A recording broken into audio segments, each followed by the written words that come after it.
ஏய் இங்க வால. காலையில இருந்து எங்கல போன? இன்னைக்கு உனக்கு பிறந்த நாளாமே. அம்மா சொன்னால. ஆ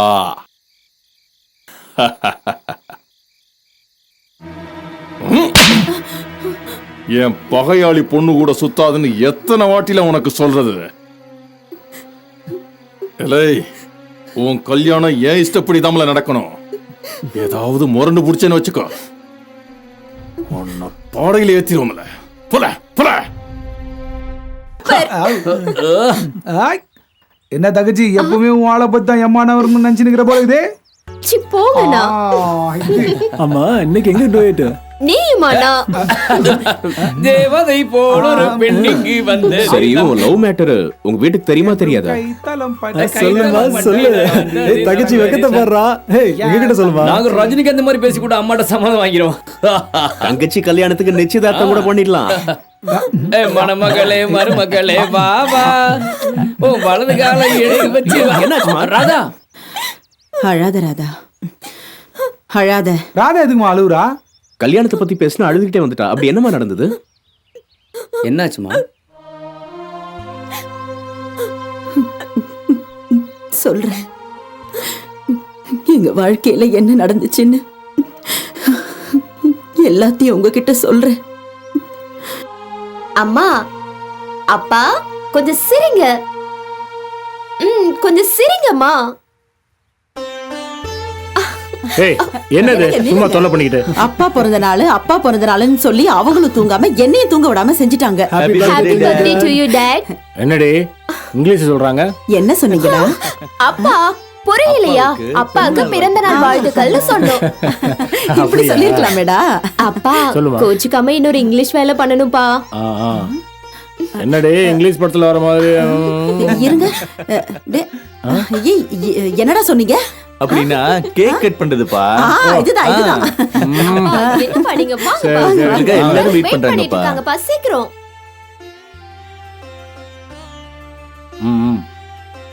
ஏண்டி எதுக்கு இந்த ஆடம்பரம்? உங்க பிறந்த நாளுக்கு நம்ம பசங்க தான் எல்லாரையும் கூப்பிட்டு இருக்காங்க.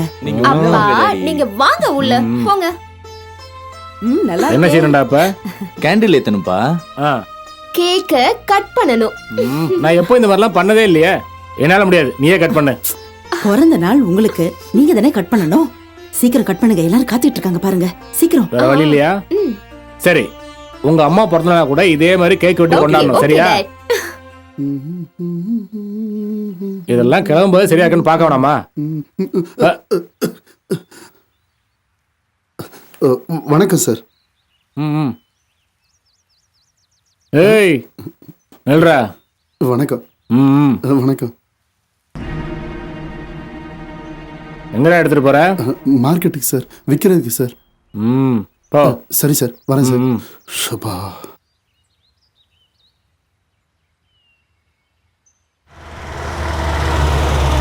நாராயணா ஐயா, உன் பையன் நல்லா படிக்கிறானாமே? ஆமாங்கய்யா, நல்லா படிப்பாயா. அப்படியே படிக்க விடாம வேலைக்கு அனுப்பிச்சிருக்க? எங்கய்யா, அதுக்கெல்லாம் நமக்கு சக்தி இல்லையா. அதை பத்தி நீ எதுக்கு கவலைப்படுற? இங்க பாரு, சாயந்தரம் வீட்டுக்கு வந்து வேணுங்கிற பணத்தை வாங்கிட்டு போய் உன் பையன் நல்லா படிக்க வை. ஐயா, அவ்வளவு பணம். பணத்தை பத்தி நீ ஏன் கவலைப்படுற? உனக்கு கொடுக்க நான் கடனை நினைக்கிறதே இல்லையா? நாம பிள்ளைங்களை கஷ்டப்பட்டு படிக்க வச்சாதான் நாம நல்லா இருக்க முடியும். அதுக்காக நாம இந்த அளவுக்கு பாடுபடுறோம். சாயங்காலம் வீட்டுக்கு வந்து காசு வாங்கிட்டு போயிடு. சரிங்கய்யா. என்ன கிருஷ்ணா, அம்மா எப்படி இருக்கு?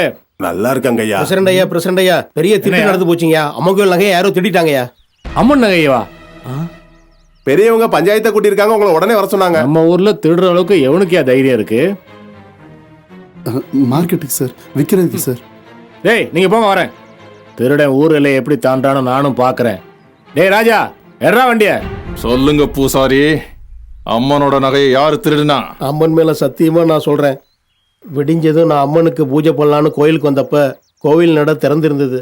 திருடன் சாவி எடுத்துட்டு போய் கதவை திறந்து உள்ள இருக்கிற நகை எடுத்தானா? இது எப்படி சாத்தியமாகும் பூசாரி? கோவில் சாவி உங்ககிட்ட தானே இருக்கும். முதல்ல உம்ம கையில இருந்த சாவி எப்படி திருடன் கைக்கு போவோம்? எப்படி திருடன் கைக்கு போவோம்? என்ன தலைவரே பெருசு, நம்ம ஊரு வள்ளலு பிரசிடென்ட் தர்மகர்த்தாவான நரசிம்மையாவுக்கு விசுவாசமான பூசாரியாமியா அவரு. எத்தனை பேரை கூட்டு சேர்ந்து இந்த களவாணித்தனத்தை பண்ணானுவளோ. உங்களுக்கு தாமியா வெளிச்சம் கேளுங்க. சாட்சியும் ஆதாரமும் இல்லாம யார் மேலயும் சந்தேகப்படுறது பஞ்சாயத்தோட தர்மம் இல்ல. தீர்ப்புங்கிறது நியாயமா இருக்கணும். பூசாரி, கோவில் சாவி எப்படியா வெளியே போச்சு? சாவி என்கிட்ட தான் இருந்துச்சு. அப்போ கோயில் நடைய எப்படி திறந்தாவோ? டூப்ளிகேட் சாவியை வச்சு. டூப்ளிகேட் சாவி யார்கிட்ட இருக்கு? தர்மகர்த்தா கிட்ட. எவனையுமே நம்ப முடியலவே. இந்த உலகத்துல எத்தனையோ வகை திருட்டு நடக்குவே. கோடி ரூபா மதிப்புள்ள நகை விக்கிரகங்கள் திருடு போனா கூட அத பத்தி எவனும் கவலைப்பட மாட்டானுவா. இந்த பஞ்சாயத்து மட்டும் என்ன விதி விலக்கா? திருடுனவனுக்கு சாதகமா தான் தீர்ப்பு சொல்ல போறீங்க. சத்தியமூர்த்தி, நம்ம ஊர் தெய்வத்தோட சாட்சியா வச்சு நடக்கிற இந்த பஞ்சாயத்துல தப்பு நடக்காது. அந்த தெய்வத்தோட பார்வையில இருந்து யாராலையும் தப்ப முடியாது, தெரிஞ்சுக்க. வழியில பிரசிடண்ட் ஐயா என்ன பார்த்துட்டாரு. ரொம்ப பயமா இருக்குடா, சீக்கிரம் எடுத்து வை.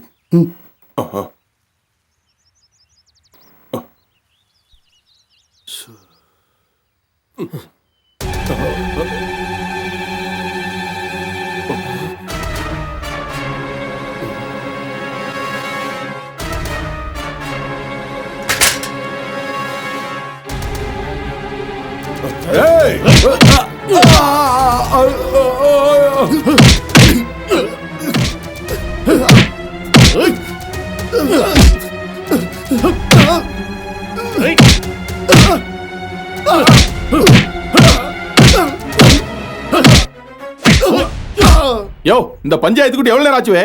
எங்கேயா போனாரு உங்க தர்மகர்த்தா நரசிம்மையா? இன்னும் வந்து சேரவே இல்லையே. தர்மகர்த்தாக்கு அர்த்தம் என்னன்னு தெரியுமா அவருக்கு? தெய்வத்தோட மறு உருவம். ஆமா, கரெக்டா சொன்ன சத்தியமூர்த்தி.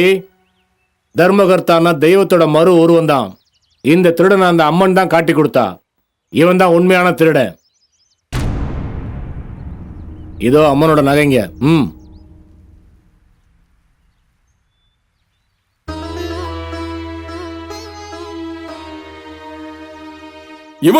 இவனா அந்த திருட்டு வேலையை பார்த்தான். அவன் தான். உன் வீட்டுல இருக்கிறவன் உனக்கு நம்பிக்கையானவன். வெளியூருக்காரனை உன் வீட்டுல வச்சு நம்பிக்கையா வளர்த்துக்கிட்டு இருக்கிறியே.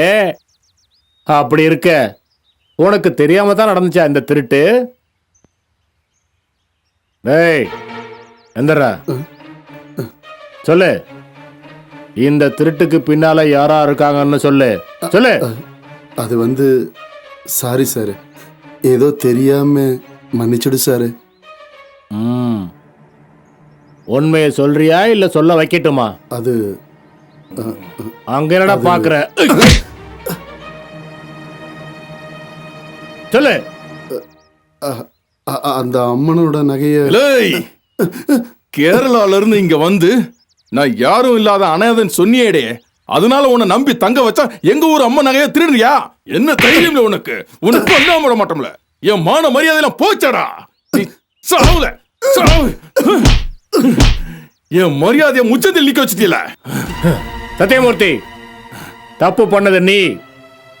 உன்னோட உதவி இல்லாம இந்த வேலையை செஞ்சிருப்பானா? அதுவும் இந்த ஊர்ல. அம்மா, நான் உன் பரம பக்தன்.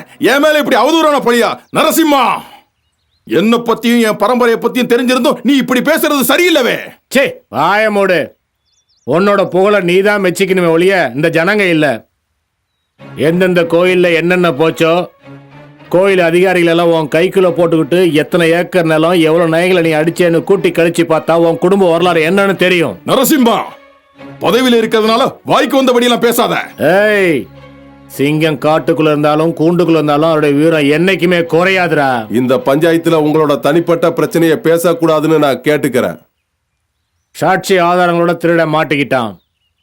பஞ்சாயத்துல அவனுக்கு என்ன தண்டனை கொடுப்பீங்களோ நீங்களே கொடுங்க. வரலாறு புகழ்பெற்ற நம்ம ஊர் காவல் தெய்வத்தோட நகைய திருடின குற்றத்திற்காக இந்த மணிங்கிற குற்றவாளிக்கு இந்த பஞ்சாயத்து என்ன தீர்ப்பு சொல்ல போகுதுன்னா, நம்ம ஊர்க்காரங்க 100 பேர் 100 தடவை சாட்டையால அடிக்கணுங்கிறது தான் நம்ம பஞ்சாயத்தோட தீர்ப்பு. பஞ்சாயத்து தலைவர்களுக்கு ஒரு சின்ன விண்ணப்பம். அந்த 100 பேருக்கு பதிலாக சத்தியமூர்த்தி ஒருத்தனே தண்டனை கொடுப்பான். அவன் வீட்டு திருடன் தானே, திரும்பவும் இந்த மாதிரி தப்பு பண்ணக்கூடாது.